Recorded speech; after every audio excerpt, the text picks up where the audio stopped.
TV, Jeju. I am your host today. Um, I'm just going to talk about a little bit about Paradise Foundation, now Paradise Initiative, why it started, because it's important for us to know why we're here. The idea was because women thought that it is important that they create something that that they can help other women. So the idea was to make sure that they're able to, what ways can they contribute in the community? And one of the ways they thought of contributing in the community is launching the foundation, which is Paradise Initiative. The idea was, how do we tackle local problems? And this was one of the reasons why Paradise was created. Make sure, how do we find local solutions and be able to help women achieve what they want? And one of the ideas was to make sure that, how do we make sure they give back? And the idea came about with the sisters. They decided to come up with the organization which I just spoke about. So as we all know, women play a very big role in the country, in any country basically, in any society. However, they mostly recognized, the recognition is not given as they do. And this was the reason why Paradise thought that we should look at the things, the places where there are gaps when it comes to women's, to be able to empower women in the country. So one of the things they thought about is they created the helpline. That's one of the initiatives they came up with, which is 1313, which is a free toll line for anybody that has any problem and is ready to have somebody listen to you. As we know that in our society, it's not easy to have somebody that you can tell your problems without being judged. And there are so many people that are going through abuse, and there are no ways or places where they can go and have these things, have a person to talk about it. Now, one of the things I want to also mention is, we know that a lot of people are going through mental health issues, depression, and these are things in our society we think, oh, it's just a white thing that happens. When you have depression, it doesn't exist. And one of the saddest things is, having depression is a difficult thing that people go through in their own personal spaces. And this is something that that you need somebody to be able to have a conversation with. And unfortunately, there are not plenty places where you can go and have this conversation and have somebody help you. Because we have seen in some certain instances, people end up committing suicide and so on and so forth, because people need to feel safe to be able to tell you their stories. They need to feel like you're not judging them, for them to be able to have that conversation with you so that they can be helped. So they need to know that the environment is there, where that it's a judgment-free environment where they can have the conversation with you without any problem, and they can get the help. So this is why the helpline is important. It's for you to be able to call, and somebody on the other side of the phone will be able to have a conversation with you and listen to you. Because at the end of the day, all you need to do is have somebody listen to what you have to say. And that is the reason why the helpline is there, is to give you advice and have a conversation with you, and in ways that they can guide you and help you. So it's a toll-free line, and anybody can call with any number, whether it's Officer QCell Comium or GAMTEL or GAMCEL. You can easily call, and somebody will be there ready to talk to you, no matter what the problem is. One of the other things I want to highlight is we have community badges. This is one of the biggest initiatives Paradise have came up with, is to make sure that it's the same idea of what I explained before, which is having somebody to talk to. These badges are all over the regions, from here all the way to Basse. And the idea is, we know how badges are important in our society. Even though now it's being downplayed a little bit, because we feel like, the roles that they were giving are not being pushed so much. So the idea of the Bajan came from, the whole idea of the Bajan is the person that you talk to when you have problems. The Bajan is the person that guides you when you are growing up as an adult, whether even it's a female basically. And these are the things that we want to create. Again, it comes back to the part, we want to create people that that they're there for you, to guide you in whatever situation you might have been, without being judged. So the nice thing about having the Bajans in different areas is, we want every community to have a Bajan, because so that when you have a problem, the Bajan is there to stand for you. The Bajan is there to guide you, and the Bajan is there to help you in any problems you might have. However, even though most people think it's financially helping you, but in whatever way or in whatever capacity they can be able to help you, that's what the Bajans are there for. These are women that are there not to judge you because of whatever problem, whether it's abuse, whether it's sexual, whatever reason it may be. The Bajans are there to listen to you. They're there to help you. They're there to guide you. However, apart from just being there to help you and guide you, they're also there to sensitize you, sensitize the community in things, community problems that we are having, whether it's gender-based violence, whether it's female genital mutilation, whatever situation that we feel like this is a topic that we need to talk about, the Bajans will also go to these communities and make sure this information is disseminated in these communities, and also strategically use their experience based on the community there. As we all know, you can't use the same strategy of communicating with the community here to use it in Basse, to use it in Farafenni. Each community has its own ways of, and their own culture and their own tradition and ways you can talk to be able to reach the people. So this is why PF is here. We want to focus on community issues. That's why we're here today for another amazing initiative that is being launched. I will now call on Aisha Balde to come and give a little bit presentation about the project itself. Please give her a round of applause. Thank you. Assalamu alaikum. Thank you everyone for joining us, and sorry that we started late. As usual, Gambian time. We invite people to join us 12 o'clock and they arrive, leave their homes 12 o'clock. But we'll try to improve on the timing next time. Just to acknowledge the presence of Madam Bintu Gassama from the Ministry of Environment.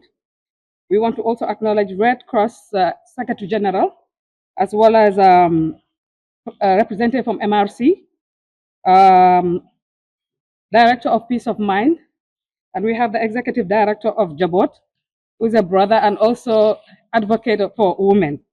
And we want to say a big thank you to the journalists present, but also acknowledge the presence of the Bajans.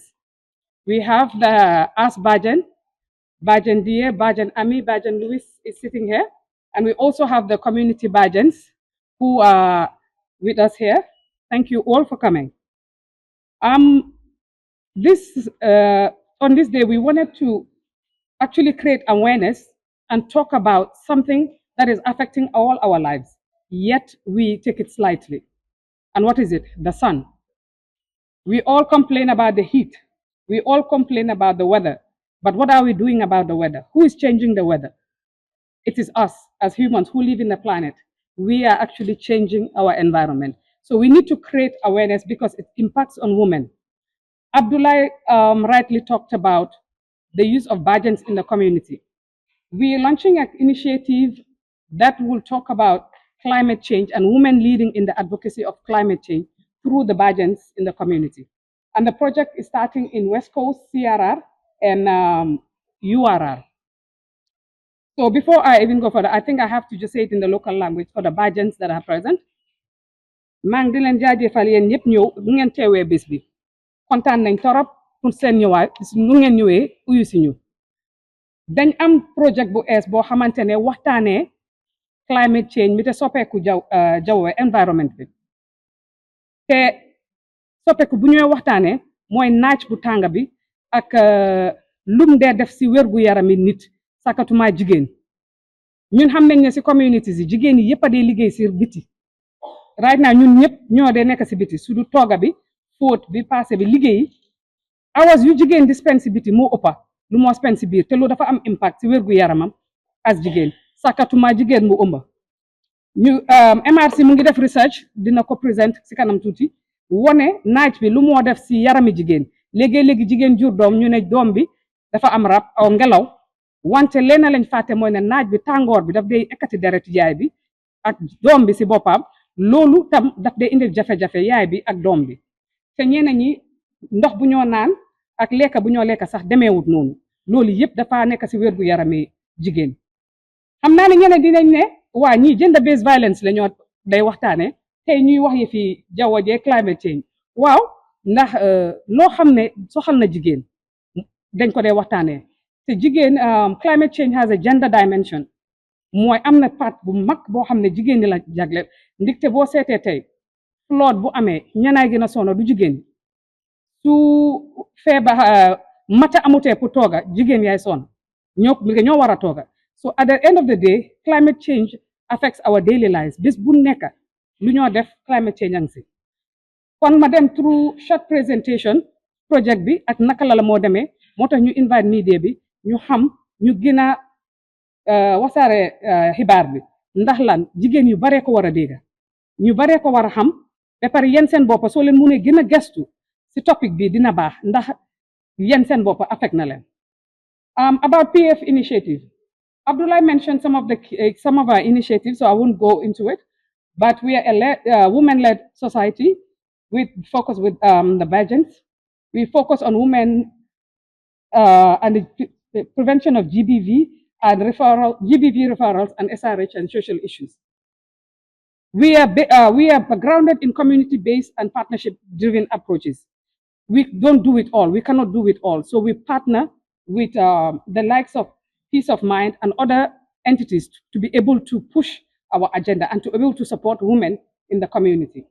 Where we have strengths, we give the support. Where we cannot, we refer. We refer to Ministry of Health facilities. We refer to the one-stop centers, flag if there's a legal issue. We refer to the police if it's a criminal or crime-related issue. This campaign specifically is to talk about and strengthen community resilience to extreme heat by empowering women, specifically the Bajans, to lead climate adaptive action, health action. Climate change is actually increasing is extreme heat. Women and children, adolescents are most affected, like I said before. Women are positioned as leaders and solution drivers to bring about change. The BOABAB initiative, as we call it, is a women-led community-driven climate and health initiative. It's funded by Sanofi Foundation. Sanofi is a drug company based in France. There was a call for proposal on anything related to climate change. We submitted a proposal based on a research we saw that MRC has done, but no action was taken in the community. We thought we could push the agenda and do advocacy on climate change. Yes, next. The baobab tree, we all see baobab. We all had baobab breakfast today. The Ginny job was nice, right? So it's made out of baobab.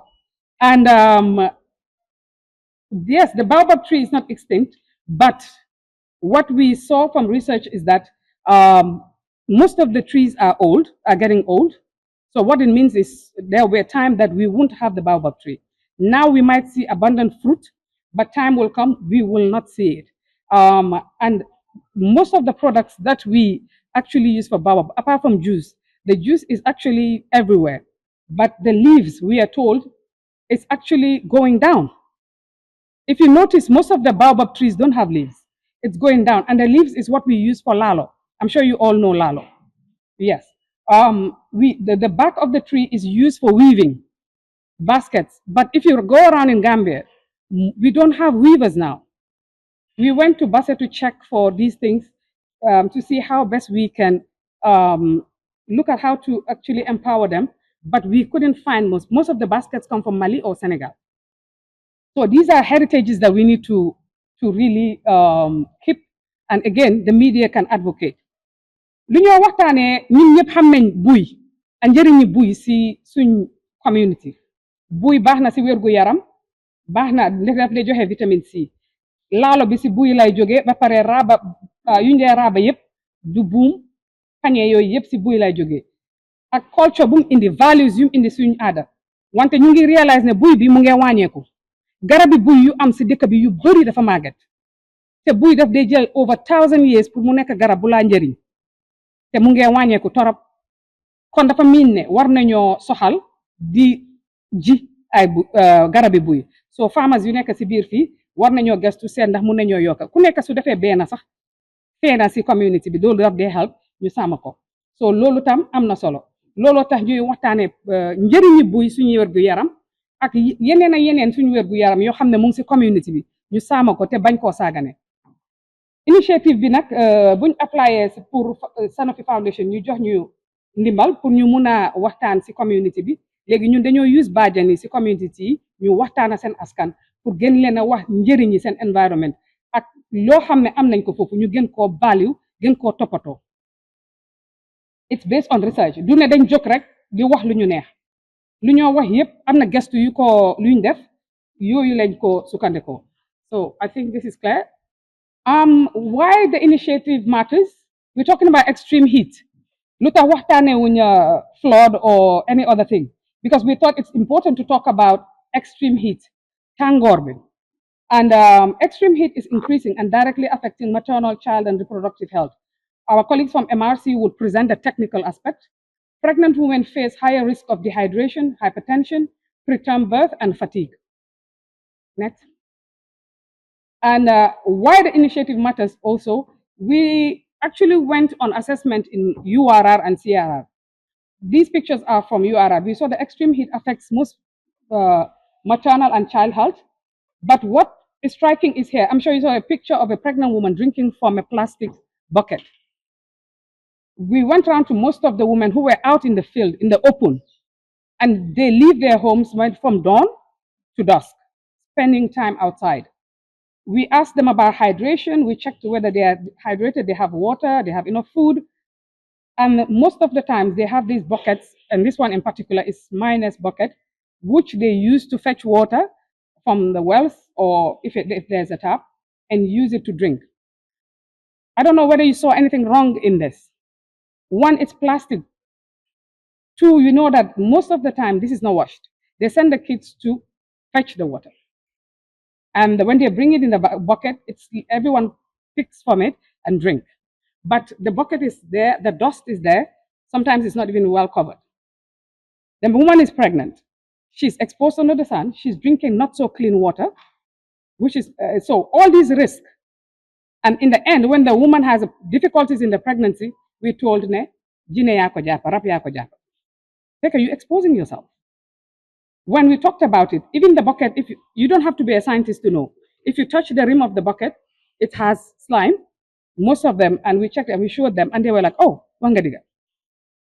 The point is, we need to really advocate for the use. In the past, we used clay pots. You never, I don't know, most of you, I saw the young faces, you don't know even know that.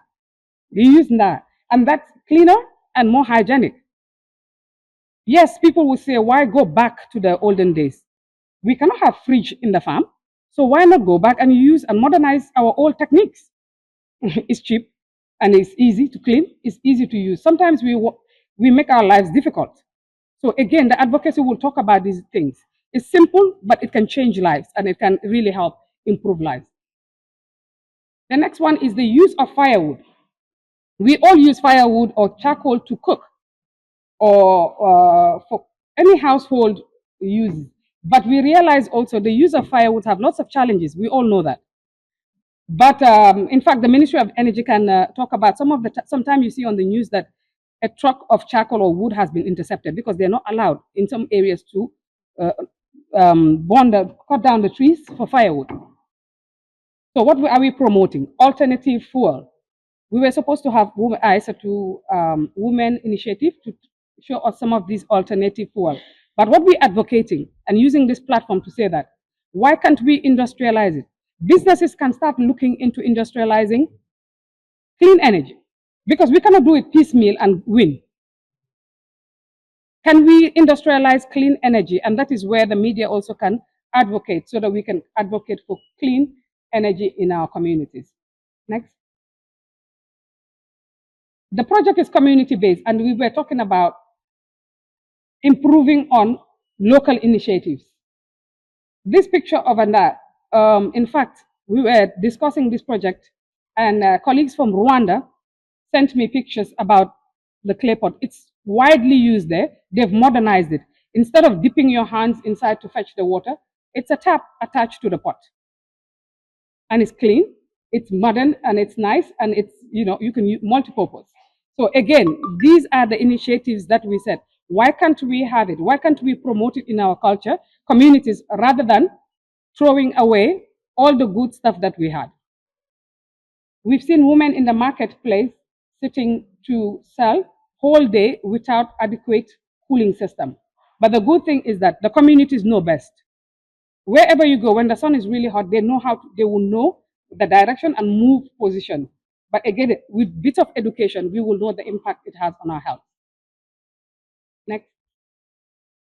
Policy and system level change. We can all talk about these changes, and as CSOs, we can advocate, but we really need support of the ministries, Ministry of Gender, Ministry of Health, and Ministry of Environment. Unfortunately, we've invited Ministry of Health and Gender, but they could not attend. But Ministry of Environment is here. And one of the things we want to promote is that the ministry look into the policies and action plans and look into having extreme heat in the policies. There's evidence. We can provide evidence to make sure that it is, so that we can be actually advocating in our plans as well as promoting it in our daily work. Because just like flood and extreme winds are issues related to climate change, extreme heat is also an issue. And we're seeing the impact actually. The weather can be cold today or hot the next day. I'm sure by February, the Ramadan time, most of the fullers will have excuses. Again, the heat, it will come full force, I'm sure. Our approach is integrated. We believe that we cannot do it standalone. It's climate, health, and gender related. So we put all together. So we'll be having community screenings, sexual and reproductive health services. By the way, sorry, I didn't acknowledge the presence of SOS. SOS is here, and we are working with them so that we can do community health screening together with SOS Jabot, do outreaches in the community and provide free health screening. Nutritional promotion is emphasized, and we have Salwa. Salwa is and Samasa Group. They're also here. They promote local food and local herbs. We have lots of herbs in our backyard. Ngungun is there that are really good for our health and cheap. It won't cost us much. Yet we decide to go for Foster Clarks. I don't want to name the brand, but there are lots of products that we can desist from and improve on using our local foods. Talked about awareness on alternative fuel. Gender-based violence prevention is part of the project. As you all know, I was trying to put the linkage between climate change and gender-based violence. If women don't take care of the home, if they don't cook, because I don't have firewood, I'm not feeling well, it affects their marital home, it affects the home, it affects the family. So some of it can lead to violence and even mental health issues. An anecdote I can give you is, again, we went out in the field, we saw a heavily pregnant woman farming. Ask her, why are you farming? You need help, why are you not resting? They emphasize that if I don't work, then after during the dry season, who will feed my family? Even peanut butter, no one will give it to my family. They will think I'm lazy. Yeah, you have to. So that person doesn't have a choice. So it has a gender aspect and a gender-based violence aspect. She's tired, but she has to continue working so that she feeds her family when the dry season comes. So there's more to climate change than just the weather changing, but it affects our lives.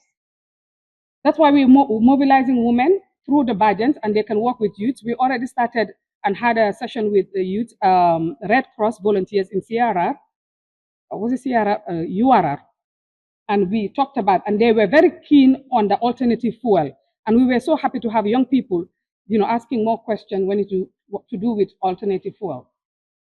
We need the ministry to work with partners to change policy, and through partnership as well, to bring about change by advocacy, bringing in private sector to industrialize certain aspects, especially the alternative fuel. So it's a call to action, and we want all partners on board. And we plan to partner with Ministry of Health, UNFPA, MRC, Jabot Labs, SOS, and other CSOs to make sure that the communities are aware of the initiative and they also know the risk involved, and also offer outreaches, health screening at the community level. These are the key activities which we discussed that the project is going to undertake in the next 6 months. We have also media activities. We are actually signing contracts with some media houses so that we'll be able to promote radio programs and spots. We'll be having lots of intervention discussing it. Ask Bajan talk shows on the same issue. Again, visibility of women leaders who are actually engaged in climate change. We'll be doing more of that. Social media engagement to really explain, especially reach out to young ones on the impact of the heat on their health. Expected result is to increase awareness on heat and health, improve access to health services. That is through the ministry. Inclusion of extreme heat in policies and action points, plans rather. Stronger women leadership. We need to have more women actually working on climate change advocacy. We've seen lots of women and women voices, but we need to amplify that. And of course, better community resilience. Thank you very much. And if you have any questions, I think later on. Hi everyone, I'm Dorothy Waters. I'm a PhD student here at the MRC Gambia. I just wanted to say thank you so much to PF Initiative and to Aisha for inviting us to talk about our research today. It's very exciting to be in a room full of people who care so much about climate change and women's rights as we do. I'm Dorothy Waters. I'm a second year PhD student here at the MRC, and I'll be talking to you about the effects of heat on pregnancy, the previous work that's been done at the Medical Research Council unit, as well as ongoing projects. So before we get into heat and pregnancy specifically, I just want to talk a little bit about extreme heat and health. So heat stress is currently the leading cause of weather-related deaths, and the amount of people who are exposed to heat stress is rising rapidly. For example, a rapid analysis of Europe's summer heat in 2025 found that extreme heat drove an estimated 16,500 additional deaths across 854 cities. But vulnerability to heat is not equally shared. And we determine vulnerability to heat using 3 factors. That's exposure levels, so how much heat you're exposed to and how high those temperatures are. Biological sensitivity, so how able your body is at cooling itself down through thermoregulation, as well as adaptive capacity. So how much agency do you have over changing your behavior so that you can cool down? So just like other effects of climate change, heat exposure is not shared equally across the world. For example, the IPCC reported high confidence that the rate of increased anthropogenic surface temperatures will occur more rapidly in Africa than the rest of the world. And specifically, West Africa has been identified as a hotspot for climate change's effects due to the experience of compounded vulnerability. Next slide, please. And so some groups that are at risk for heat stress and its associated health outcomes include pregnant women. And that's because of an increased biological sensitivity to the effects of heat. But we also have people who have limited adaptive capacity, meaning they can't change their behaviors equally, which affects their exposure to heat. And that includes agricultural and outdoor workers. And that's because agricultural and outdoor workers might not be able to change their behaviors as they're working, which leads to higher exposure to heat. And this is really important for the context of the Gambia, as we know that agricultural work, like subsistence farming, is a gendered task, and that responsibility remains with women usually throughout their entire pregnancies. And so how does heat affect women and pregnant women and neonates? Studies investigating the effect of heat and maternal outcomes have found consistent increased risk of hypertension in pregnancy, gestational diabetes, and more recently, poor mental health and mental illness. And reported adverse fetal outcomes due to heat exposure include preterm birth, low birth weight, stillbirth, and congenital anomalies. And this is the evidence that's informed the beginnings of our research regarding heat and pregnancy at MRC. Next slide. And so this work began with Dr. Anna Bonnell's PhD, and she ran a project from 2019 to 2020. And it followed 92 pregnant subsistence farmers in West Kiang. And it found that extreme heat exposure was frequent for this cohort. This study also found that there was a significant increase in both mean tympanic and mean skin temperature from baseline to the working period for the farmers. There was a clear linear association between heat stress and heat strain. Heat stress being the environmental exposure that you experience, and heat strain being the physiological effect.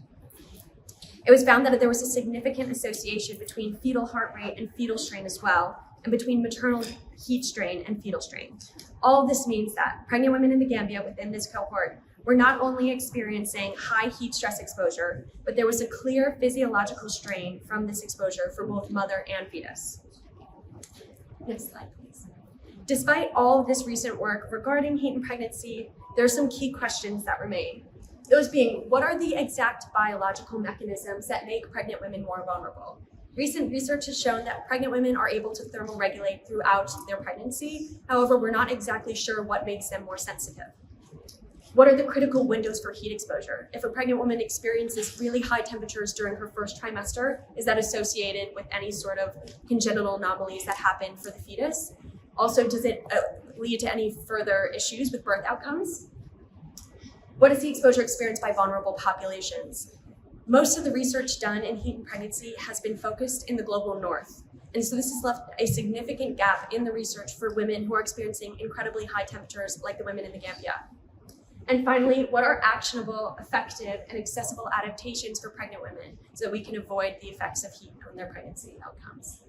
And so this leads to our ongoing work, Charter and GAPS. So both of these projects are funded by the Wellcome Trust and are being run by Dr. Anna Bonell.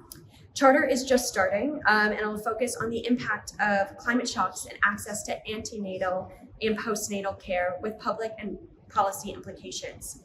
And this project can be based both in Senegal and the Gambia. And GAPS, or the Gambia Heat and Pregnancy Study, began in 2023 and is wrapping up in March. And so GAPS aims to understand the physiological, biochemical, and behavioral changes that occur in pregnancy due to heat stress exposure and develop evidence-based adaptations to extreme heat in the face of climate change. I'm going to be spending the rest of the discussion talking about GAPS, one, because that's the study that's ongoing, and also it's the study that my PhD is involved in, so I'm biased. And so GAPS, again, the Gambia Heat and Pregnancy Study, is made up of 5 work packages across 3 organizations. First is a systematic review, so looking at the evidence of how heat affects pregnant women. The next is an acute heat chamber study, which is being done in Greece with our partner at the University of Thessaly. The third is the chronic heat prospective cohort study, and that's the work that we're doing here in the Gambia and based at the MRC. And part of that cohort study, we are collecting placental samples from our participants, and those placental samples are being analyzed at the University of Cambridge for the 4th working package. And then finally, a co-production for adaptation, and that's again going to be based here at MRC. And so just to focus specifically on the observational cohort study, we have recruited 764 pregnant women who live in 2 regions of the Gambia, Brikama and Basse. And the cohort captures the naturally occurring temperature gradient within the Gambia. On the right-hand side, you can see that the gradient pictured with the monthly maximum temperatures shown for cooler coastal regions of Banjul and the hotter inland regions of Basse. This study follows pregnant women from their 26th week of gestation through to 1 month postpartum. They're closely followed up during their pregnancy with regular ultrasound scans, questionnaires, and both physiological and environmental monitoring. At delivery, birth data and samples from the placenta and the cord blood are collected. And the hypothesis that we're investigating is that pregnant women exposed to higher levels of ambient heat stress in pregnancy will experience higher levels of poor health outcomes. And so this is just to give an idea of that community monitoring that I was discussing about environmental monitoring. So we've set up essentially mini weather stations within our villages of recruitment areas to provide continuous environmental data. And on the left-hand side, you can see the current spread of the community monitors with the black dots being our heat stress meters. And the graph on the right-hand side shows the temperature readings from our Basse in red and Brikama in black heat stress meters from July 2024 and 2025. So you can see how hot and how cold Basse gets in comparison to the pretty stable temperatures of Brikama. Next slide, please. As for our personal monitoring, so again, this is both physiological and environmental, our participants are allocated devices to wear. And these devices are allocated for 2 5-day periods during their pregnancy. They're worn continuously as they go about their everyday routine, and their physiological devices, which are Garmin watches, you can see that on the participant's wrist there, that captures data like heart rate, step count, respiration, and sleep quality. Whereas the environmental devices, so that blue device pinned to her blouse, will show us their individual heat exposure across those 2 5-day periods. Next slide, please. And so what will the data from GAPS produce? From this research, we're hoping to be able to assess the effect of heat stress on the structural changes that happen within the placenta. We're also hoping to create a predictive model of heat stress exposure for all of our participants so that we understand the heat they've experienced across their pregnancy and tie that to health outcomes. We're going to investigate the heat exposure effect on maternal, fetal, and neonatal health outcomes, such as sleep quality, birth outcomes, low birth weight. We're also conducting some qualitative work exploring the experience of heat exposure for pregnant women with disabilities, and we're co-designing potential adaptations through evidence review and stakeholder engagement.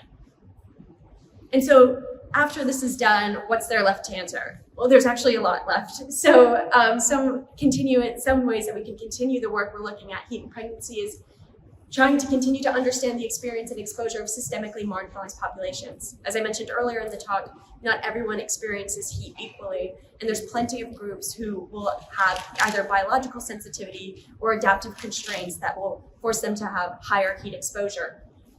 How can we predict heat waves or periods of extreme heat so that we can better prepare for them? How does extreme heat intersect with climatic exposures to impact heat health, such as drought or flooding? And what are land use characteristics that influence heat exposure? Like, does planting more trees affect the amount of heat exposure that we have? Just being closer to water, things like that, so that we can incorporate that knowledge into disaster and climate resilient land use planning. Next slide, please. And so I just wanted to say again, a very big thank you to everyone who's involved, and that includes our GAPS team here, as well as our planetary health group at the MRC, our international collaborators, and everyone in this room who's also contributing to the work done in this space. So thank you very much. Thank you, Paradise Initiative, for this nice invitation. And I also want to congratulate them for this nice initiative. Best of luck to this nice project. So my contribution today will be to help you to understand what are the mental health implications when we talk about climate change. So climate change is not only an environmental issue, it's also a mental health issue. We think about heat, right, when we think about climate change, but we can think also about flood, about food shortage. But what about the implications on our minds? What about the implications on our feelings? What about the implications on our behaviors, for example? So I'm here today to tell you that it directly affects our mental health. We can think about livelihoods, safety, daily stressors, and we can easily say that the impacts on our mental health is often invisible, but is very widespread and is actually growing. So when I talk about mental health, I talk about that component of our health that is linked with the way we think, the way we feel, and the way we behave.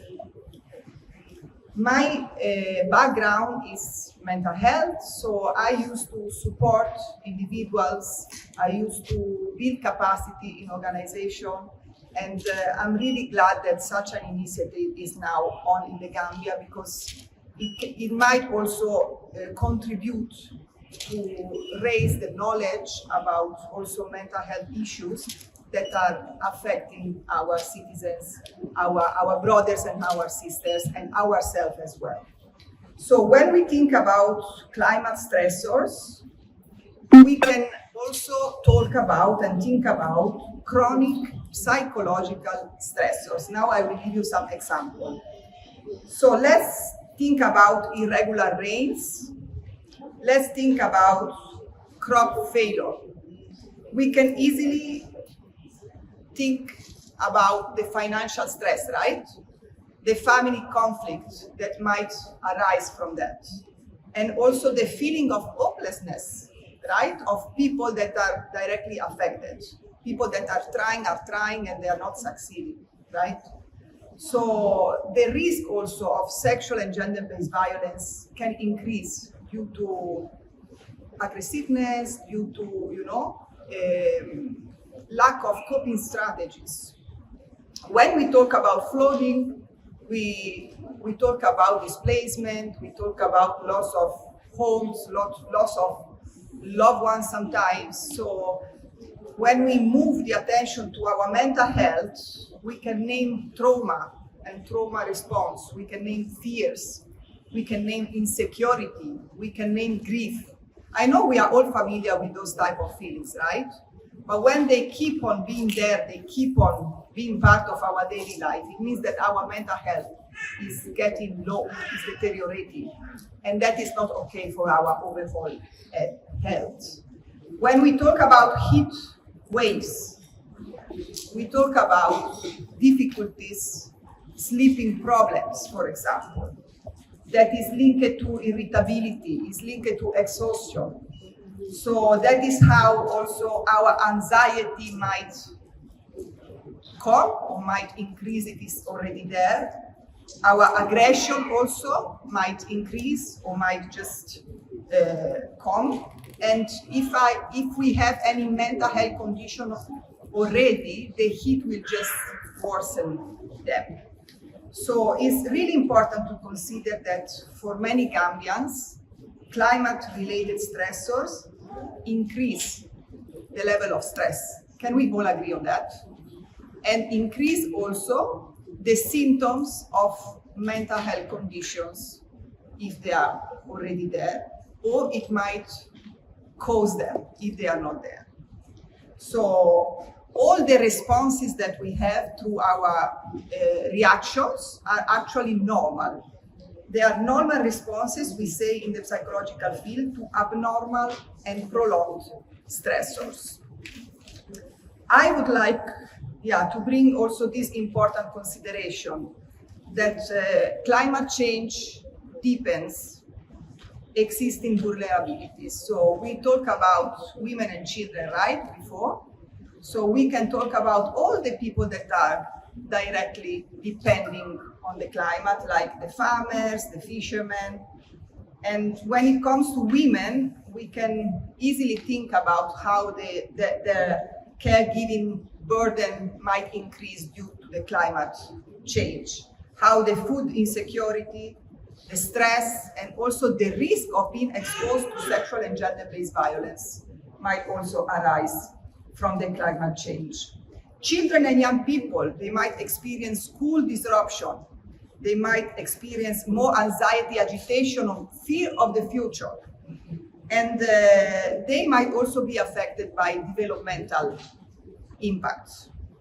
The people, as I already mentioned, that are already having mental health conditions might also experience deterioration in their symptoms. Climate change affects the most vulnerable categories, and that is why it's important to start to consider it, to talk about it, and to make sure that people are aware. My final, just to conclude, I would like to encourage everybody to consider that mental health should be part of climate response. What does it mean? That is important to have in mind that psychological first aid, for example, can be offered to people that are directly impacted by climate shocks, because it helps recovery.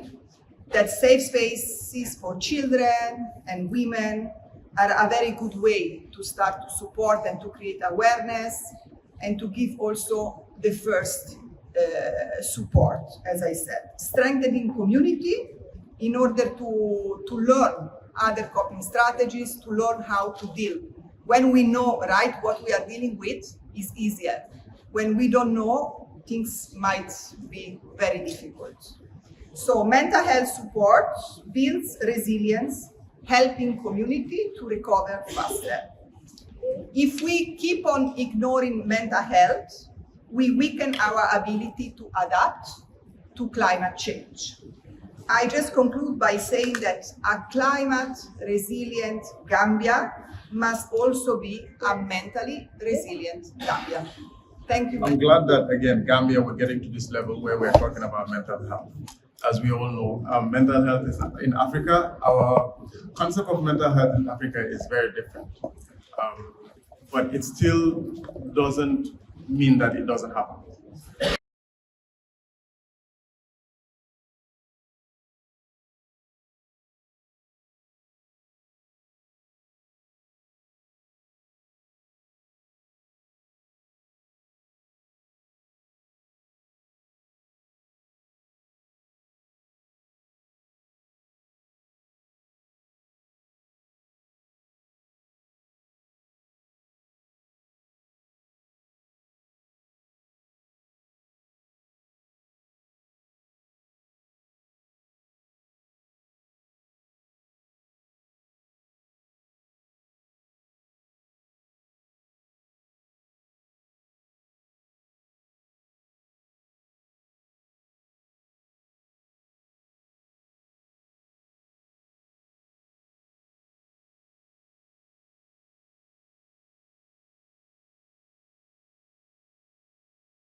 So from here today, we should really look at how our resilience should be really built, especially with climate awareness and climate vulnerability in the Gambia. So like the BOABAB tree, young people are growing in difficult conditions, yet we continue to adapt, innovate, and lead. Youth are not just beneficiaries of climate and health problems. tey fi ñu toog nii tey bés bu am solo parce que li tax ma ne dafa am solo mooy li ñoo waxtaanee tey dafa nekk loo xam ne problème la boo xam ne yàgg nañ di ko waxtaanee yàgg nañ di si plan yàgg nañ di si dox waaye dañ toll si jamono boo xam ne li ma gis tey dafa mel ni liñ doon xeex wala liñ doon plan tey jot nañ ndax ñi nga xam ne ñooy mag ñu ngi taxaw préparé pour jafe-jafe bi nga xam ne moom la ñu waxtaane xale yi nga xam ne ñoo war a nekk magi ëllëg ñoom itam ñu ngi jot préparé pour liggéey ak ñun ndax liggéey bi li nga xam ne mooy tax mu gën a yomba si ñun mooy suñ bokkee si benn néeg bi di waxtaan ki nga xam ne moo fekkee woon démb dina waxtaanee mbiri démb ki fekkee mbiri tey waxtaanee mbiri tey ñu boole ko mun a defar pour ëllëg foog naa loolu moo nekk si biir néeg bi nekk ni tey so man suma organisation bi si lim nekk di yëngu mooy li ñoo wax climate change lan lañ si mun a def ak lan mooy climate change si boppam ak lan la moo def si doomi aadama su fekkee toppatoo li nga xam ne mooy li ñu wër ñun si loolu lañ nekk parce que suñ ne liggéey ak jëm kanam dafa am lu koy waral mooy lan mooy wér-gi-yaram su wér-gi-yaram amut wax dina bëri coow dina bëri waaye jëm kanam du am so ñun dañ gis ne dafa am loo xam ne mooy gën a cause ñàkk wér-gi-yaram te nit ñi dañ ko tuutal mooy setal suñu réew mooy contribuer ci li nga xam ne ñun mënuñ si dara parce que amuñ doole ndax plastique bi nga xam ne mu ngi ñëw si biir Afrique ñu ko fee indi nekkuñ fi te ñoom li ñoo def mooy seen am-am lañ topp ñoom xooluñ ñun suñu wér-gi-yaram te mu nekk loo xam ne dafa neex njëg lool parce que jamono biñ toll soo ne damaa dem marché tey nga dem jënd benn plastique nga def fa sa bagage yëpp neex na njëg lool ba pare bagage bi nga jënd dina egg si kër waaye soo paree si plastique bi loolu mooy wax dinañ ndax plastique bokk na si li nga xam ne mooy pollution bi nga xam ne moo ñu gën a sonal mooy pollution bi nga xam ne moo gën a indi ñàkk wér-gi-yaram si réew mi soo ñun foofu lañ dem te loolu dañ ko dee use pour mun a dugg si dëkk yi mun a waxtaan ak askan bi pour wax leen li nga xam ne loolu mooy jafe-jafe bi ndax jafe problème soo koy daw dafay fekk nga xam soo ko xamul doo ko ragal waaye plastique nekk na loo xam ne li moo yàq si àdduna bi suñ ko bëggoon a xayma am na doole trop waaye kan moo koy taal ñun la kan moo koy jënd ñun la kan moo koy use ñun la waaye ñun li ñoo use xamuñ lan la ak suñ si paree lan lañ koy def ñun li ñu xam rek mooy dama bëgg a setal suma kër dama bale yëpp ma dajale ko benn place ma lakk ku nekk ngay jël morceau bi teg si bakkan ngir xet gi ñëw te naka pollution dafa xat dafa sew yow fi mu ko bësee nii am na fu mu jaar dugg na feneen foo xam ne foofu pour génne ko foofu dafa jafe soo léegi ñun suñu organisation bi li moo def mooy dafay jàngal askan bi naka lañ ko mun a recycler def ko produit boo xam ne dinañ ko mun a contrôler ba pare dinañ si mun a jàng gannaaw loolu ñu ngi wax ne climate change fi mu nekk wax bi dafa doy liñ bëgg a gis mooy action dañ war a jóg ñu liggéey dañ war a jóg ñu problème bi nga xam ne moom la ñoo wax dañ war a jóg ñu engagé suñ ko engagé wu teg ko mu mel ni table bii ñuy wax rek di ko wër dina fa yàgg waaye su fekkee dañ jël action kii téye fii dañ ko mën a génn soo foofu lañ toll dañ bëgg a action bi nag kenn ku nekk xam-xam bi nga am ak mun-mun bi nga am dañ ko war a boole mooy lan seet suñu àll bi lan moo fa nekk ni mu meloon démba ñi fa nekkoon démba ñoo ko mën a wax liñ bëgg mu mel ëllëg ñun ñoo ko war a préparer waaye suñ boolee ñaari yooyu dinañ mun a xam ne am na lu bari luñ ñàkk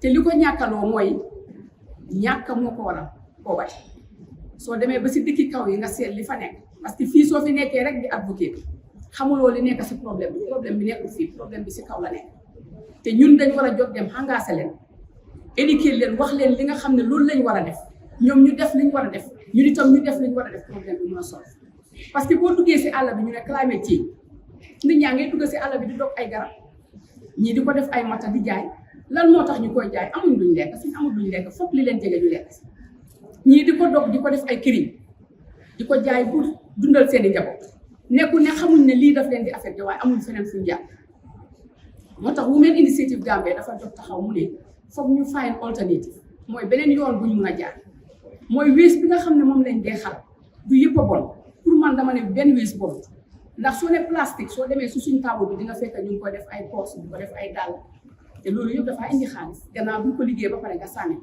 danga see mën a jëriñuwaat te boo see jëriñu doo ko bàyyi mu yàqu nga dem ñi nga xam ne ñooy xolli koko ak ñi nga xam ne ñooy xolli gerte suñ paree xollit yooyu dañ ko dee sànni waaye ñun dañ ne loolu ba tey mu ngi am solo soo demee si suñ table bi di nga ko fa fekk ñu ngi fa teg defar ay këriñ yoo xam ne këriñ bi nga dogee garab lim laa jëriñ këriñ boobu mun na laa jëriñ du ko ëpp ba pare di nga séef sa environnement ndax environnement bi suñ ko séefee suñ bopp lañ ko séefal ndax li ñoo nokki foofu la war a jógee li ñoo seddal bañ mun a am suñ yaram bi mun a féex foofu la war a jógee garab yi ñoo fajoo foofu la war a jógee kon su fekkee loolu nekkul fa dangaa gis ne àll bi si boppam su amee problème rek ñu am nañ problème so Women Initiative am na lot of alternative yoo xam ne si waste bi nga xam ne moom la ñoo xalab du plastique du bio waste yëpp dañ ko dee toog parce que ñu bëri dañoo use engrais bu ñoo bay di use ay chemical si seen garab yi te suñ paree dañ koo lekkaat waaye ñun ñu ne déedéet mun ngaa defar sa chemical boo xam ne sa pesticide boo xam ne du ànd ak benn chemical so Women Initiative is trying to find alternatives so si alternative lañ nekk so léegi fi liñ bugg rek mooy na ñëpp try ñu bokk si yoon bi na ñëpp préparé ñu jël yoon bi engagé ko suñ ko engagé rek yaakaar naa ne fi ñoo jëm dina am solo te xale yi ñëw ëllëg dinañ am dëkkuwaay boo xam ne ñoom fitna buñ taj ñoom duñ si taj bu bari foog naa ne loolu la Women Initiative Gambia taxawal te gis nañ ne jafe-jafe bi yëpp ñun jigéen ñi ñoo ko gën a em ndax soo demee si kaw yi dëkki kaw yi jigéen ñi ñooy dem gormata jigéen ñi ñooy togga jigéen ñi ñooy fóot jigéen ñi ñooy bale jigéen ñi ñooy dem gaale dangaa continuer di wax ba ngoon kon jafe-jafe ku ñëw rek ñoom laa gën a affecté coono bu ñëw rek ñoom laa gën a affecté kon nag gannaaw ñu ne dañ bugg a jàppale aduna bi wala dañ bugg a jàppale Gambia suñ buggee def loolu foog ñu dimbali leen wax leen liñ war a def loo xam ne ñoom xamuñ ko woon suñ ko xamee rek xam naa ne jafe-jafe dina wàññi kon pour gàttal wax bi rek ku si bugg a gis suñ produit bi mu ngi si table bi am na loo xam ne ñu ngi ko fa amee pour jaay mun ngeen a ñëw ngeen xool ko am loo xam ne bëgg nga koo laajte mun nga koo laajte koo xam ne bëgg naa partner ak ñun we are ready because kontaan nañ tey pour ñëw fekkee fii parce que ñun lii rek dañoo wóor. Good afternoon, everyone. My name is Solange Gibbs, and I'm the program manager for the African Center on Democracy and Human Rights Studies. And I will be speaking on behalf of Madam Foster, the executive director of the African Center. I just wanted to thank the PF initiative for convening the BOABAB initiative and creating the space that centers women's leadership and at the intersection of health and climate. And I would like to acknowledge Ask Bajan, the Gambia Red Cross Society, and the community leaders, health workers, and women's advocates that are here today, including the ministries that are here present today. I would like to put some emphasis that climate change is not only an environmental issue, but a health and environmental justice issue. Environmental justice asks in terms of who bears the greatest burden of environmental harm. And we've heard from several speakers today in terms of the devastating effects, adverse effects that happens for women out in the grassroots areas and in our communities especially. We also need to ask who has the least access to protection, resources, and decision-making powers. And of course, they are a part of this dialogue. In our communities, women, particularly in low income and informal settings, do carry this burden and do carry a lot of responsibilities in terms of the household and in society as well. And unbelievably, they aren't as protected as they should be.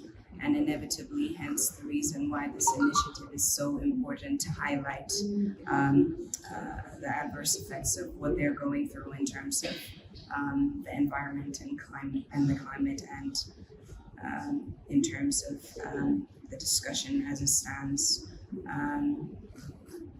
So extreme, I would just like to highlight that extreme heat, of course, disproportionately affects women due to the fact that they are in unpaid care and they do observe domestic labor and are in fact exposed to prolonged heat during their time in the fields, in the grassroots areas, and they do have limited access to clean energy and resources, including infrastructure and health infrastructure in terms of healthcare, education, and the rest of it.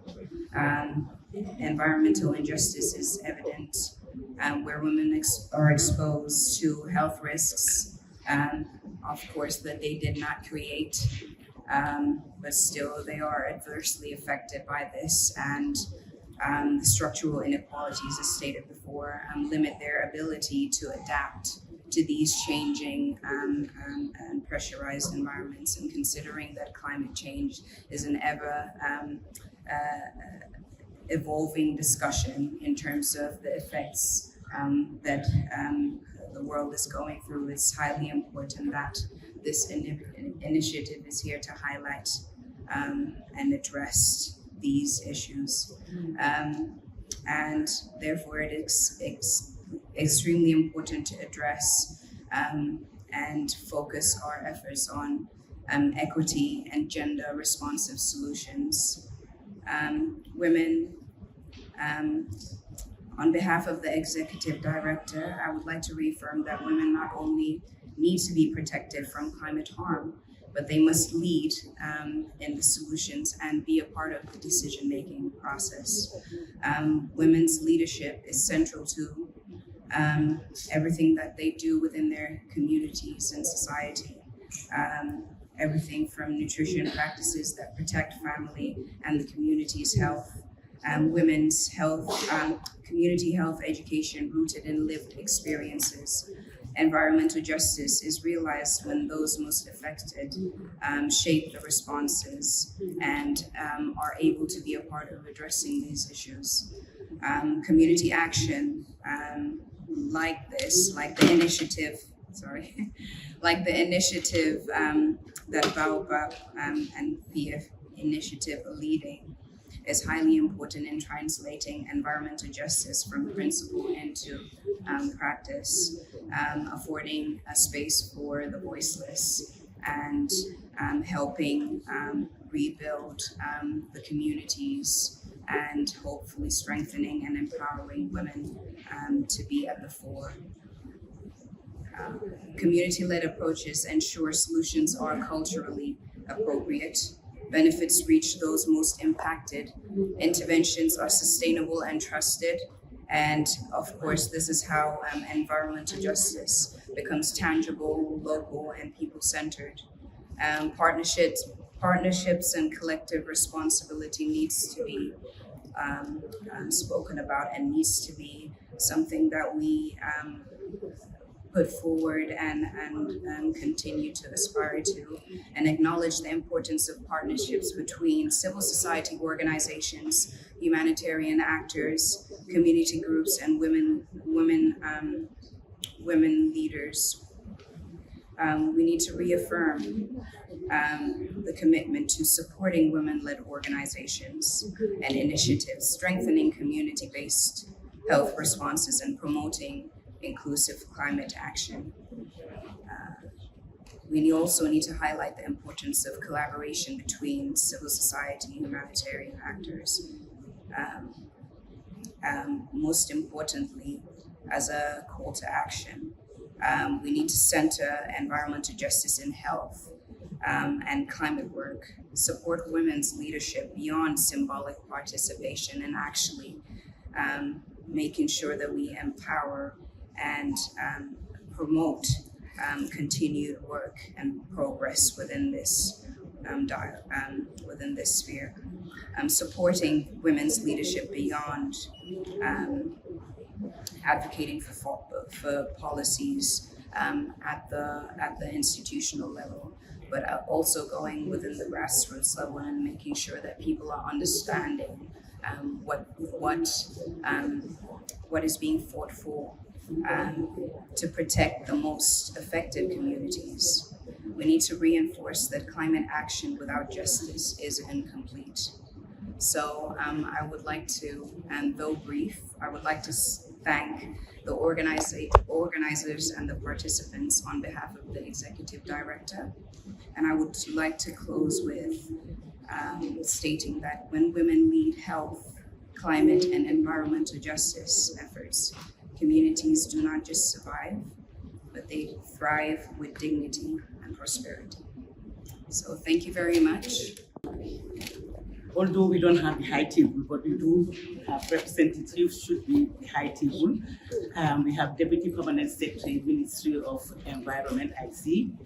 And I think I see the chairperson of the National Women's Council, who is here in attendance, Ramata, Ruti Gassama, former lady councillors, my colleagues, Bajen, ex-Bajen, Bajen Yomagi, and Bajen Yomawi, the immediate Paradise Foundation staff, and other members that are here. I'm really delighted to see new members come on board. And then we have a lot of things that we're going to look around that are out in the tables, different initiatives. maa ngi gërëm ñëpp di nuyu ñëpp di wax ku nekk asalaamaaleykum ci bés bi ba pare di wax nag sant yàlla bu baax ci bés bi tey ma njëkkee di ndokkeel Paradise Foundation ci njiitale Aïcha Baldé. Aïcha Baldé, I will say congratulations to you for this new project about climate change. First of all, I want us to all agree, and I think everybody has agreed, it is now a universally adage that climate change is here, is inevitable, is part of our life. But how do we manage climate change? What are the things that we are going to do so that we can live through the challenges of climate change? And that's the reason why we are gathered here today, and that's the reason why Aïcha Baldé came up with this initiative with the partners and look at this challenge of climate change. How are we going to live with it without surrendering to climate change? Couple of times people have come to me and say, Auntie dear, the weather. I say, yes, the weather has changed. Climate has changed. When we were growing up, our mothers used to buy, there was a particular cloth that they used to buy. It was used for our nightgowns. We call it flannel. It used to be so cold at that moment that they have to give us those clothing to wear. But now that doesn't happen. People go to bed without clothing on them because the heat is almost everywhere. But recently we see it flip-flopping. There are certain times it will get extremely cold, certain times it's extremely hot. So we are in a situation we really need to manage. That's the word management. I think that's what we need to use to deal with climate change. It is here. And I don't see it reversing at the level that is going. But it is a situation that could be managed, that could make our life better. Now, talking about the aspects, what do we do to manage? We, when you talk about gender, they think it's just the women. No, gender is men and women inclusive. And gender is cross-cutting in agriculture, is cross-cutting in environment, is cross-cutting in health, is cross-cutting in economical development. All of the aspects, and who are the most vulnerable people in these categories are the women. So that's where we have to look at alternate ways how to deal with climate change.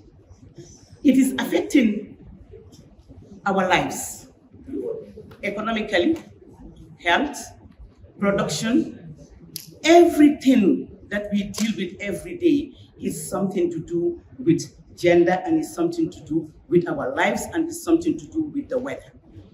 To the point that some people, even in their behaviors, are determined by the weather. How do they feel after a night's sleep? How do they feel in the morning? How do they respond? Not only in the capacity of ex-guardian, but also in the capacity as a farmer. I have a farm, and we are going through a lot of problems with the farming regarding the weather system. Because lately you have seen what happens with the rains of 2025. It rained a lot. Extremely lot of rains came. It was good for some reason, it was not good for some reasons. And these are all part of the weather. But now, let's talk about our day-to-day life. Our cookings. We have to eat 3 meals a day at least. What are the alternate ways that we are going to use to make our food? We have seen the price of charcoal has gone, it's really skyrocketing. For a bag of charcoal now will be costing between $400 and $500.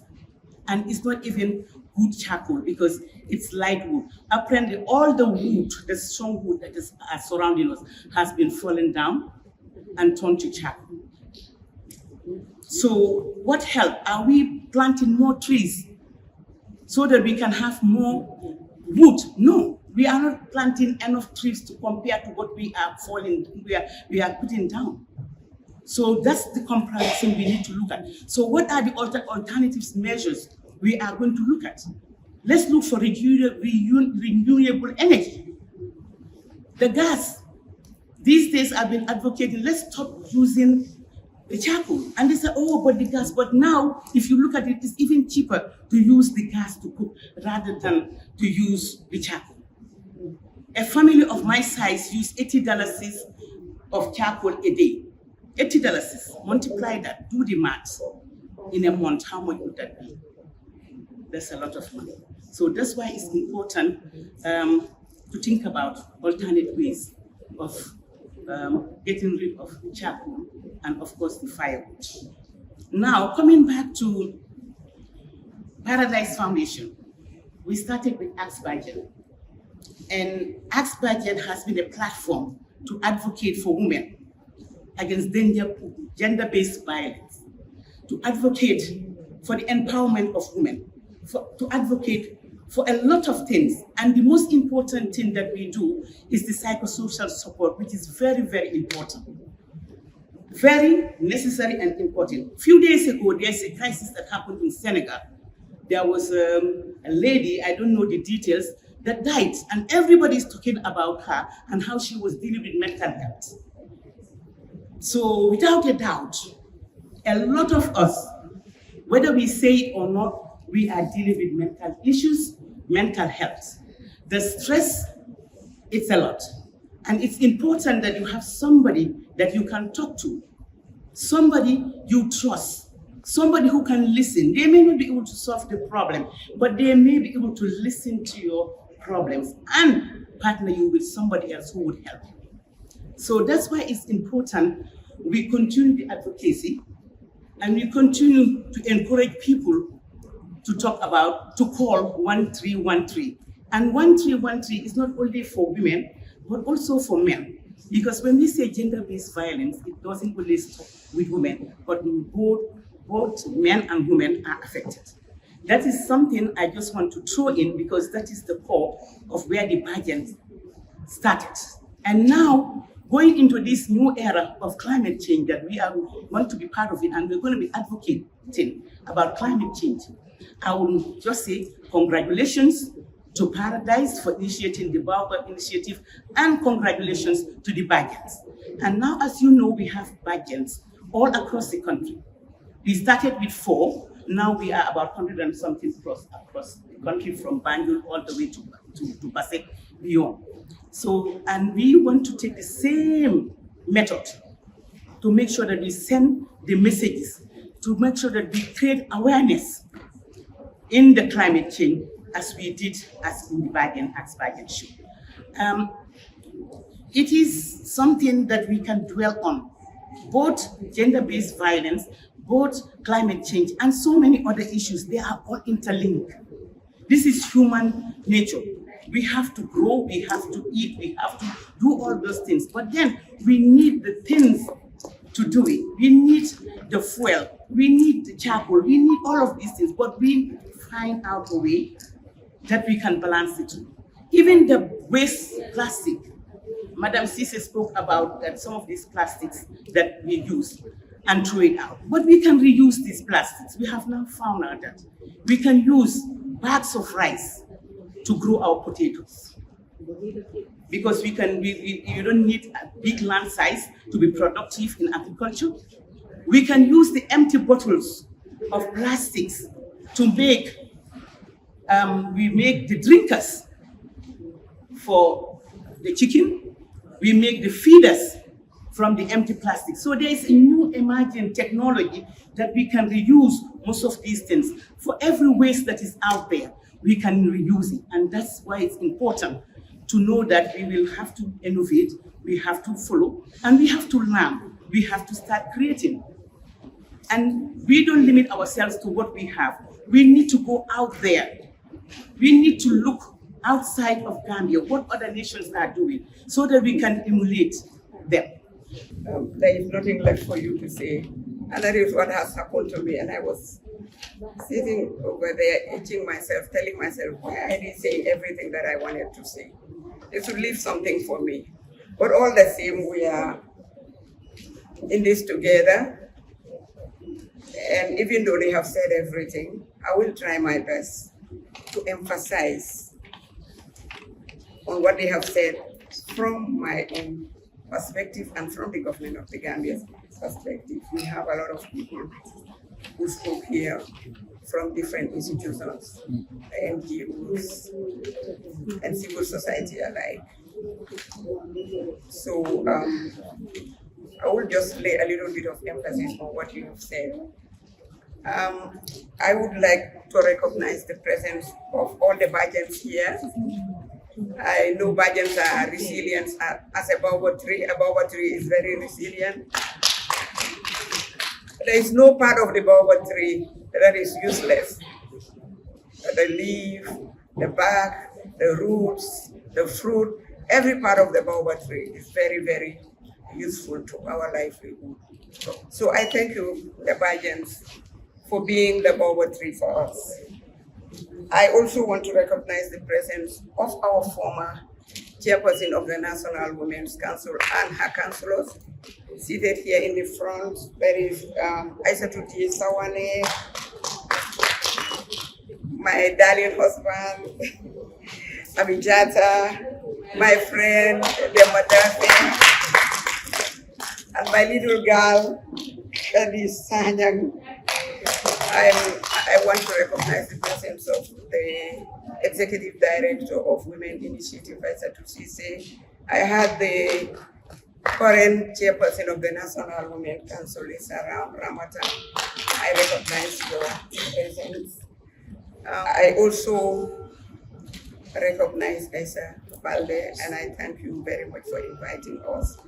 I want to recognize the presence of the representatives of Madam Anna Foster, the Executive Director of the National African Center for Human Rights Studies. Thank you very much. I don't think this, yeah. Sorry for wasting some of your time.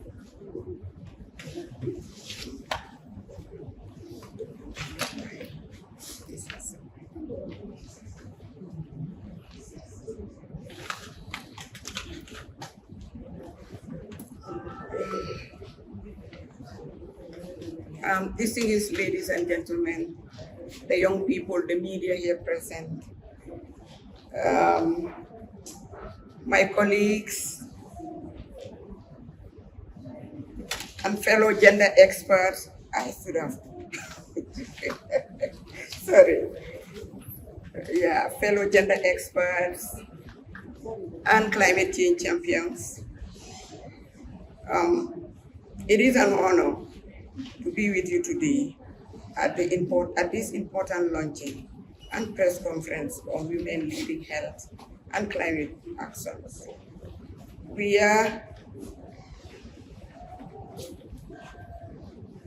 gather at a landmark event and a turning point in the collaboration between the Ministry of Environment, Climate Change and Natural Resources and the civil society's efforts to find a solution to the effect of climate change on us. These discussions should not just be limited to policy, but the survival, resilience, and future of our communities. Most discussions about climate change is often centered on statistics about the degree of warming, carbon concentration, and financial projections.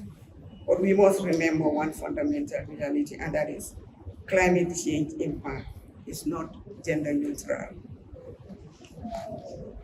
Climate impacts such as drought, floods, and resource scarcities disproportionately affect women, who constitute a significant majority of the poor in the Gambia, with reports indicating they make up over 70% of the agricultural workforce and over 80% of those involved in rural horticulture. And so the chairperson, who is also the director of the horticulture department of the Ministry of Agriculture, will attest to these indicators, which is a primary sector of the poor. We all know that the main sector of the poor and the vulnerable people is agriculture. Because of the critical reproductive role women play, they bear the brunt of water and food security.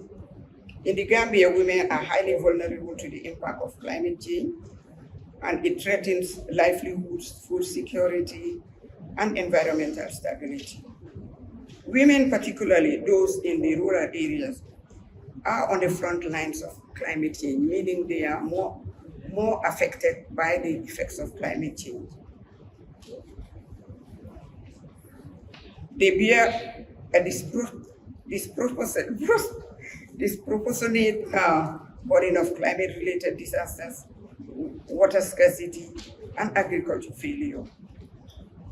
We are aware that women are the primary providers of water, food, and fuel for their families.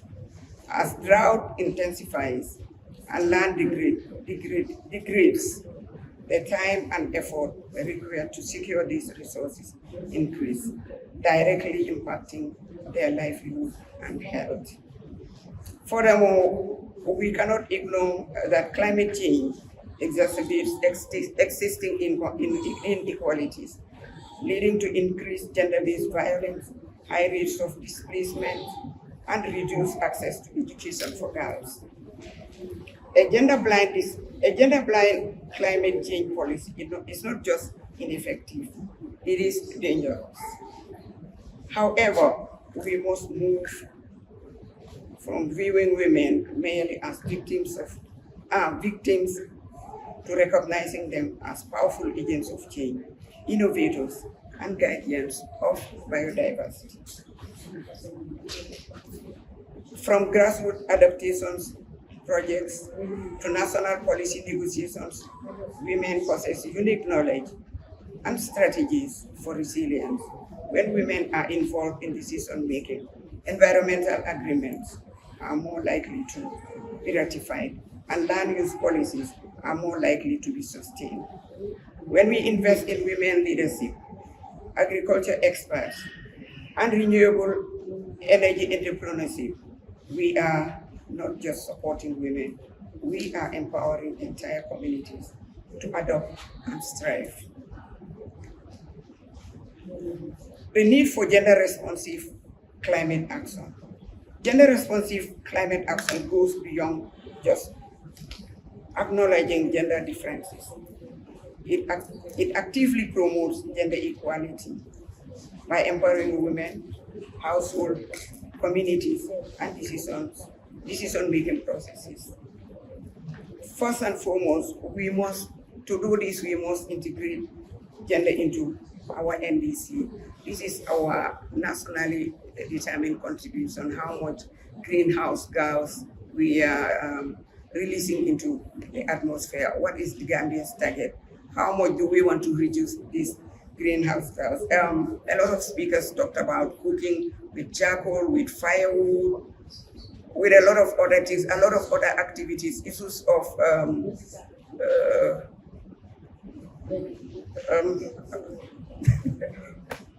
the plastic, the issues of the plastic, the issues of waste management, and all of that are things that contribute directly to increasing climate change, release of greenhouse gases. We know all the issues that are here. We talk about issues, but we know what they can do to our environment and to our health.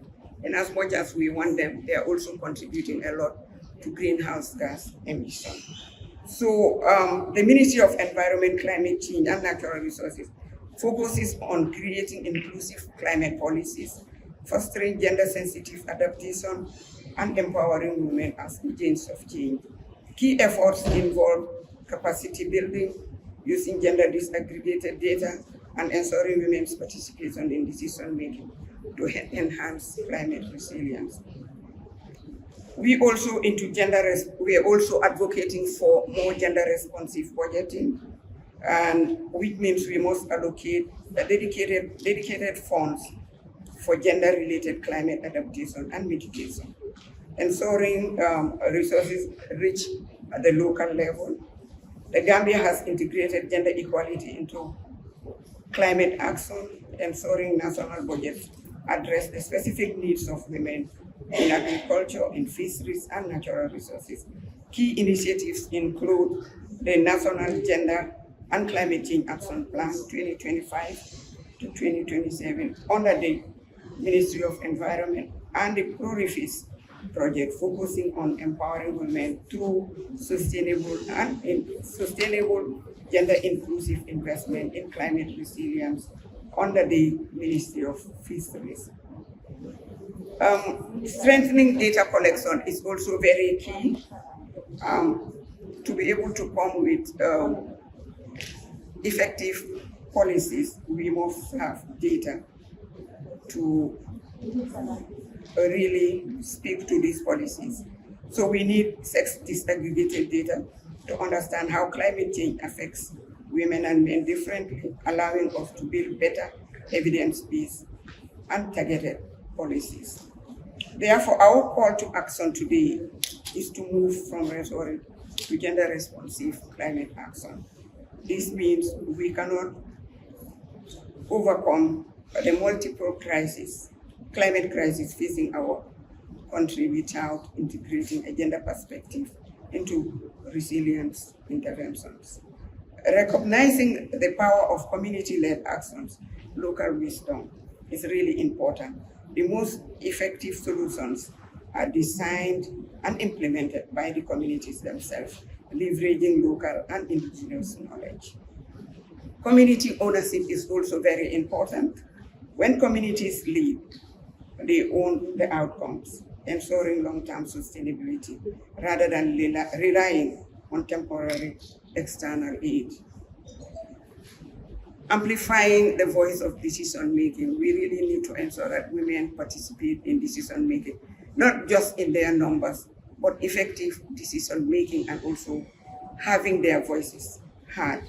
So women must have a seat at the table in all climate negotiations.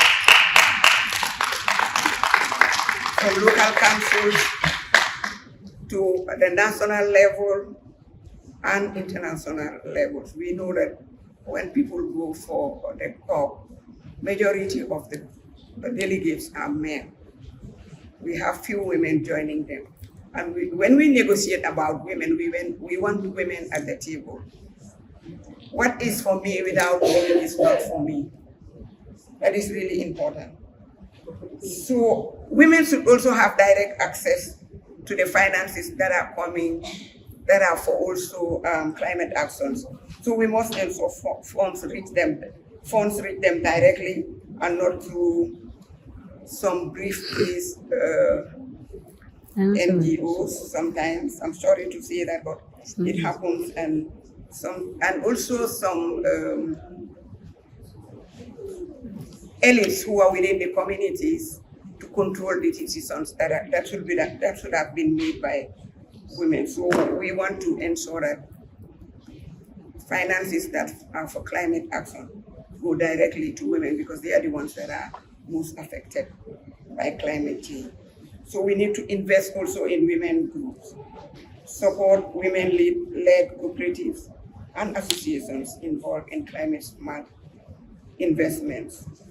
We empower women in agriculture. This is something that we have been saying again and again, by providing them with equal access to resources, seeds, tools, training. These can increase yield from research by 20 to 30%, thereby improving food security and reduce deforestation. Strengthening local leadership, invest in women leaders, in water management committees, sustainable farming, and early warning systems, reduce disaster risk for entire communities. Most importantly, we want to ensure that men are included as allies in this fight. Women cannot do it alone, so we have to partner with men, boys and girls, to dismantle the harmful gender norms that hinder collective resilience. In conclusion, ladies and gentlemen, I wish to thank Paradise Foundation for the laudable initiative, and I assure you of Megna's unflinching support and partnership in this endeavor. Climate change must be tackled collectively, and therefore we need all hands on deck for this purpose. We must be aware that we stand at the intersection of inequality and climate change. Our strategies must reflect the urgency of this moment. Therefore, let us leave this conference committed to breaking down the barriers that limit women's participation. Let us ensure that our green transition is also an equitable transition, one that leaves no one behind. I thank you for your time. Assalamualaikum. Maa ngi gërëm ñëpp ku fi teew tey sa tur ak sa sant di gërëm as bàjjen ci ko njëkkee ci suñ boos di Aïssa Balde bàjjen Louis, bàjjen Dié, bàjjen Demba ak bàjjen yi fi nekk yëpp maa ngi leen di gërëm di leen sant di gërëm ñun si ñi nga xam ne tey ñu fi teew tey ci ñun si ñoom ñooy small bàjjen yi, parce que Paradise Foundation ku ñëw ci seen jotaay rek bàjjen la kon di jaay bàjjen yi ak small bàjjen yi maa ngi leen di nuyu ñëpp. former director Women's Bureau Bintu Gassama, now ngi naka la tuddaat environment ñu ko nuyu di nuyu Chairperson National Women Council ci jotaay bi ñu ko nuyu di jaajëfal ñëw bi ngeen ñëw fii tey kontaan nañ torop di nuyu media bi tamit ndax yéen foo leen bokk du neex bu baax li ma wax rek mooy di nuyu journaliste li ma wax mooy waxtaan bi am na solo torop te projet bi am na solo dañ dama joxe voters tax waaye xaaral ma wax tuuti rek si affaire yi buy nekk na loo xam ne dafa am njëriñ te bi ma ñëwee fekk ko fii tey dafa nekk loo xam dafa daw yaram di nga gis ñuy def planting waaye doo gis mu ñuy jël garab yi buy di ko def te loolu dafa am solo parce que loo xam ne boo ko jiyee dina jël ay at balaa nga cee mun a meñña dara am na solo te buy nekk na loo xam ne dina la faj diñ ko lekk dina la faj te ànd naag wér gu yaram bay buy lu ci nekk rek garab ko soo gisee xooy buy sax daf dee génnee diw te diw boobu dana daax ko ci wér gu yaram kon ñu ngi gërëm ñëpp di leen sant di leen wax ne ñu ngi ñëw Paradise Foundation ak bàjjen ak bàjjen yi nekk ci communauté bi yëpp ak small bàjjen yi fi nekk journaliste yi yëpp ñu ngi leen di gërëm di leen sant ci teew bi ngeen teew bi di nuyu nag di gërëm tamit borom Paradise Foundation di ami leet ko gërëm bu baax di ko sant si yaatal bi saa yu nekk kon jërë leen jëf. We want to thank you. Hello. We want to thank you all for coming. We really appreciate it.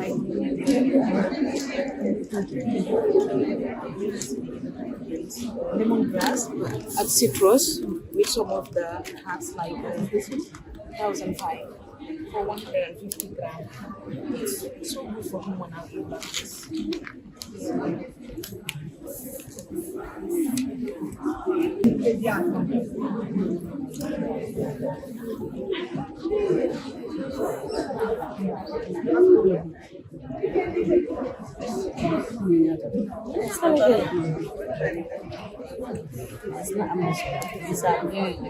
Sabi na bi, kukuling ko na bi, kailing ko.